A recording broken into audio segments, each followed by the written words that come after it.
आप सबका स्वागत है। और जैसा कि पिछली वीडियो में हमने ये जाना कि जो शब्द हैं इस श्लोक में जिसमें डिस्कस कर रहे हैं वह हैं व्यूढ़म दुर्योधनस्तथा दृष्ट्वा तो पांडवानिकम व्यूढ़म दुर्योधनस्तथा। पांडवों की व्यू सेना को देखकर किसने देखा? दुर्योधन ने देखा। और इस वीडियो में हम डिस्कस करेंगे कि पांडवों की व्यू सेना क्या थी। व्यूढ़म दुर्योधनस्तथा, व्यू सेना को देखा। जिस समय महाभारत का यह युद्ध शुरू हुआ था वह समय मार्गशीर्ष महीने की एकादशी का दिन था और शुक्ल पक्ष का एकादशी थी। और कौरवों और पांडवों की सेना सूर्योदय से पहले ही एक दूसरे के सामने खड़ी हो गई थी, अपना अपना व्यू स्ट्रक्चर बनाकर। इसी दिन भगवान श्री कृष्ण के मुख से भगवत गीता का यह दिव्य उपदेश भी निकला था। तो अब हम आगे यह जानेंगे कि पांडवों की व्यू सेना जो थी उसकी रचना किस प्रकार हुई। जिस समय भीष्म जी ने कौरवों की सेना को बहुत ही परफेक्शन के साथ एक साथ इकट्ठा करके खड़ा कर दिया, वो उस समय महाराज युधिष्ठिर जी ने जब यह देखा तो वह बहुत ही भयभीत हुए और उन्होंने अर्जुन से कहा कि हे अर्जुन, जो व्यू सेना की रचना कौरवों के लिए भीष्मदेव जी ने की है उसका तोड़ पाना बहुत ही मुश्किल है, बहुत ही असंभव है। और आप इस चीज़ का ध्यान रखें कि हमारी जो सेना है वो 7 अक्षौहिणी की है और उनकी जो सेना है 11 अक्षौहिणी की सेना है और वो बहुत ज़्यादा है।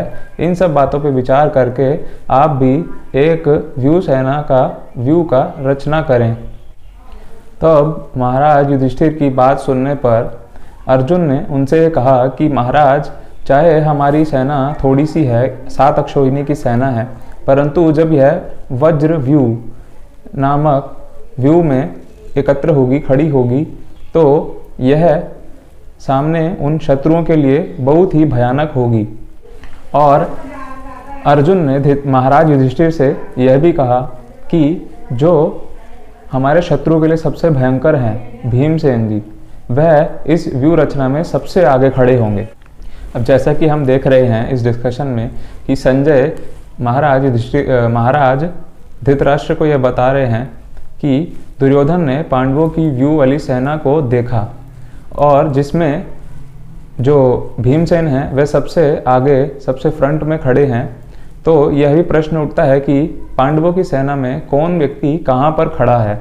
वैसे तो यह सभी डिटेल संजय धृतराष्ट्र को पहले से ही बता चुके थे कि नकुल और सहदेव भीमसेन के रथ के दाएं और बाएं खड़े होकर उनके रथ के पहियों की रक्षा किया करते थे। द्रौपदी के 5 पुत्र और अभिमन्यु भीमसेन जी के पीछे की ओर से उनकी रक्षा किया करते थे। और इन सब के पीछे थे शिखंडी, जो अर्जुन की रक्षा में रहकर भीष्म जी के विनाश के लिए तैयार थे।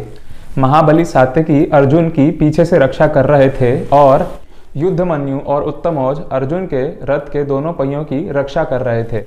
अर्जुन की रक्षा करने के लिए राजा धृष्टकेतु और चेकितान भी थे।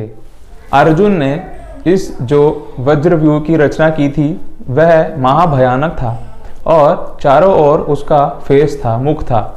अर्जुन तो खुद स्वयं गांडीव धनुष अपने हाथ में लेकर उसकी रक्षा कर रहे थे। और उस समय गदाधारी भीमसेन को देखकर जो कौरवों की सेना के योद्धा थे वह भयभीत हो रहे थे और कांप रहे थे।